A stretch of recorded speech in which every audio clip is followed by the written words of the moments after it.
kabar? Semoga kalian baik-baik aja dan kita semua dilindungi oleh Allah Subhanahu wa Ta'ala. Amin. Dan semoga pandemi ini cepat berakhir, cepat berlalu sehingga kita bisa berkumpul dan beraktivitas seperti biasanya. Amin, amin ya rabbal alamin. Saya Anissa Lutfiah dan teman saya Intan Safila Zarko, kami dari kelompok 1 ingin mempresentasikan materi kelompok kami yang berjudul Ragam Bahasa dan Karakteristiknya. Bahasa adalah suatu kemampuan yang dimiliki manusia untuk berinteraksi atau berkomunikasi dengan manusia lainnya dengan menggunakan tanda, misalnya kata ataupun gerakan. Sedangkan ragam bahasa adalah varian pengguna atau pemakai bahasa. Dalam pengertian ini dapat kita simpulkan bahwa ragam bahasa adalah varian dari sebuah bahasa yang berbeda-beda yang dapat dikelompokkan sesuai dengan kelompok pemakainya ataupun wilayah penuturannya. Dalam ragam bahasa ini kita akan mempelajari beberapa hal. Yang pertama, ada ragam bahasa lisan dan tulisan. Ragam bahasa lisan adalah bahasa yang dihasilkan alat ucap dengan fonem sebagai unsur dasarnya, ataupun bahasa yang dihasilkan oleh media lisan. Contohnya seperti yang sedang saya lakukan ini.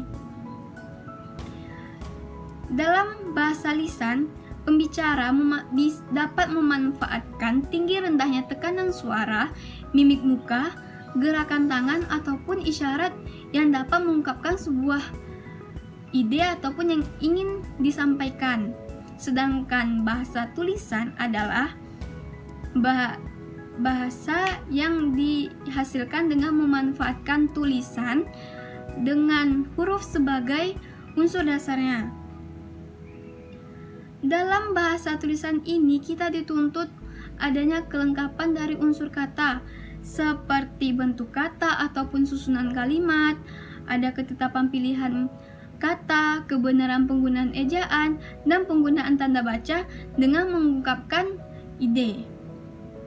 Yang kedua, ada ragam bahasa baku dan tidak baku. Bahasa baku adalah bahasa yang digunakan dalam situasi resmi di mana pembicara atau penulis dituntut untuk bersikap sopan dan hormat terhadap mitra bicaranya, seperti pendengar ataupun pembaca.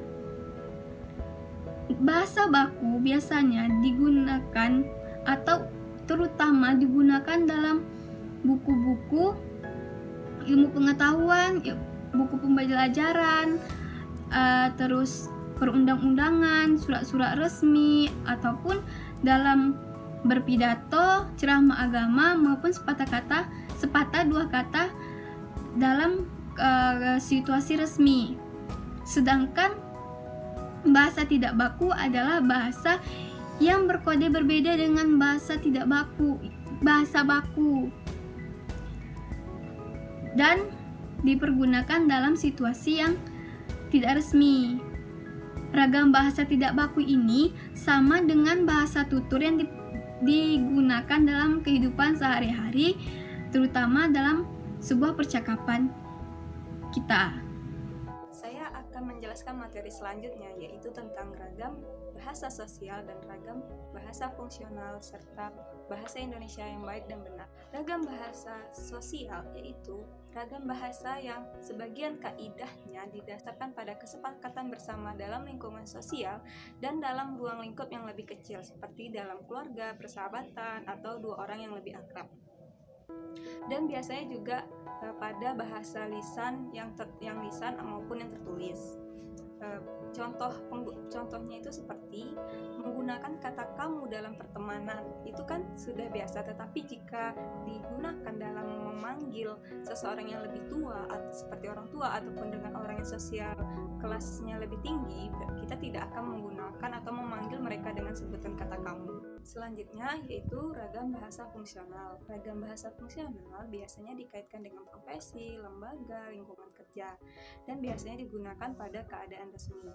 Ragam bahasa fungsional juga sebagai bahasa negara dan dalam teknis keprofesian seperti bahasa dalam lingkungan keilmuan, teknologi, kedokteran, maupun keagamaan. Materi yang terakhir adalah bahasa Indonesia yang baik dan benar. Bahasa Indonesia yang baik adalah bahasa yang sesuai dengan situasi, yang efektif dalam menyampaikan maksud kepada lawan. Sedangkan bahasa Indonesia yang benar adalah bahasa yang sesuai dengan kaidah bahasa baku, baik tertulis maupun lisan. Jadi, bahasa Indonesia yang baik dan benar adalah pemakaian ragam bahasa yang sesuai dan tepat sasarannya dan diikuti kaidah bahasa yang betul sesuai dengan ejaan bahasa yang telah disempurnakan. Dalam penggunaan bahasa Indonesia yang baik dan benar yang menggunakan bahasa baku, biasanya dalam situasi tertentu tidaklah efektif, seperti kita bertanya kepada teman, apakah kamu ingin menyapu halaman di belakang, atau bertanya apa yang kamu lakukan tadi, itu terdengar lebih baku dan terlalu formal. Sekian presentasi materi kelompok 1. Saya Intan Safila Zarko dan teman saya Anissa Lutfiah. Mohon undur diri. Apabila ada kekurangan dan kesalahan kata mohon dimaafkan. Wabillahi taufiq wal hidayah. Wassalamualaikum warahmatullahi wabarakatuh.